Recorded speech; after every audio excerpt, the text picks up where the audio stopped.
Hello, and welcome to another newsletter from Construction Programs and Results.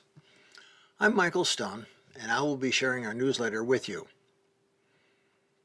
Winter is coming, and I would like to remind each of you that your office building, your warehouses, your workshops, etc. will need winterization soon.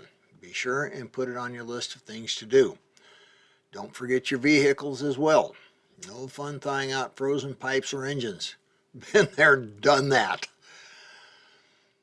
If you have any questions or possible topics for our future newsletters, please send them to me by email, michael@markupandprofit.com.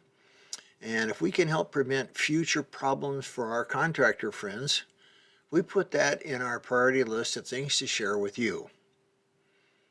Now, our newsletter for this week. Should I change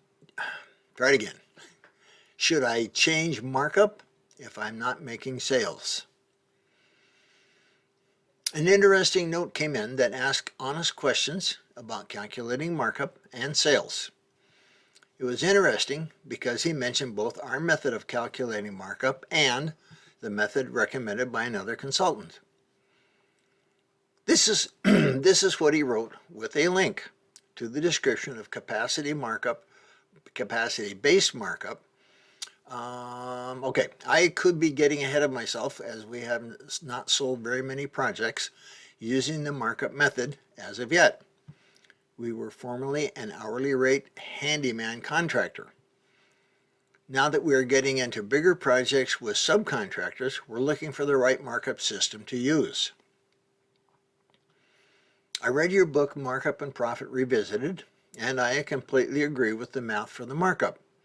The problem is I'm having trouble selling jobs at the 1.51 markup that we need. So, to be honest, it may just be my sales and lead numbers that need work. If that's the case, I may need some help there.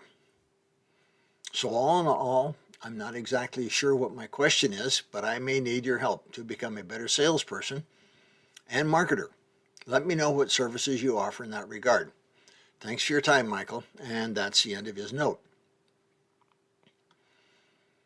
In our notes, we have a link to the write-up by the other consultant that compares our markup method with the capacity-based markup method. I don't agree with his characterizations of what we teach, but that's okay. Everyone has an opinion. I've been aware of the capacity-based markup for many years, going all the way back to the early 1990s. Basically, overhead expenses are recovered on estimated labor only, rather than on the estimated job costs, which include labor, material, and subcontractors. I'm sure it works for handyman-type jobs and maybe specialty work, where the total job price doesn't creep up over the $6,000 to $8,000 range.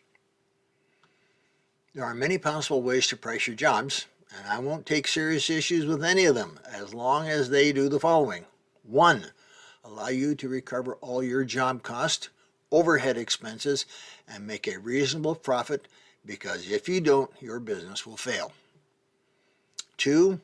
As long as they are based on your business's overhead and profit needs, not on someone else's numbers, because the needs of your business are what matters. And 3, as long as they don't require hours and hours of number crunching, because you have more important things to do than spend time moving numbers around. And 4, as long as they result in a straightforward formula with little risk of an expensive math error, because markup doesn't matter if you use it wrong and underprice your jobs. I will take issue with choosing a markup calculation based on which one gives you the lowest price, because again, that's a road to failure. The writer recognized that the issue might be selling, not his markup, and I will agree with him. Right now, many contractors who are marking up their estimated job costs between 1.5 and 2.0 are booked out for several months.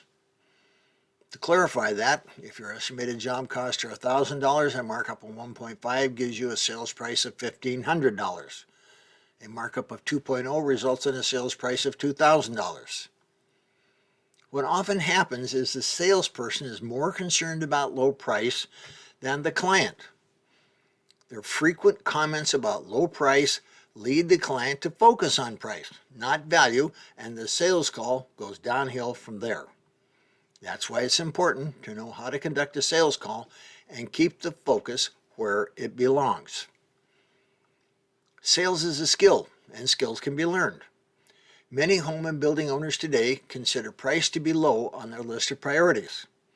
If they can get a contractor, any contractor, to call them back and show up for appointments, they're ecstatic, they're happy. Our book, Profitable Sales, A Contractor's Guide, has helped many contractors learn how to sell their services.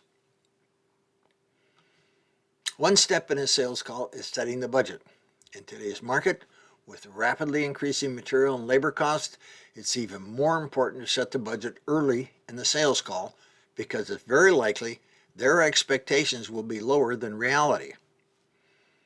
That's when you can educate your client on a reasonable budget for their project and determine if they can move forward.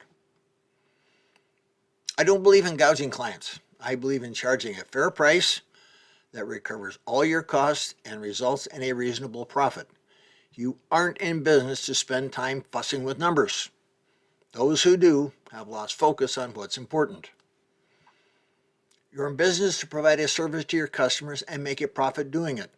Without profit, your company won't survive.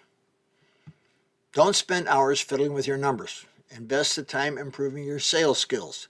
You'll see a far greater return on the investment. Thanks again for watching, and may the profits be with you.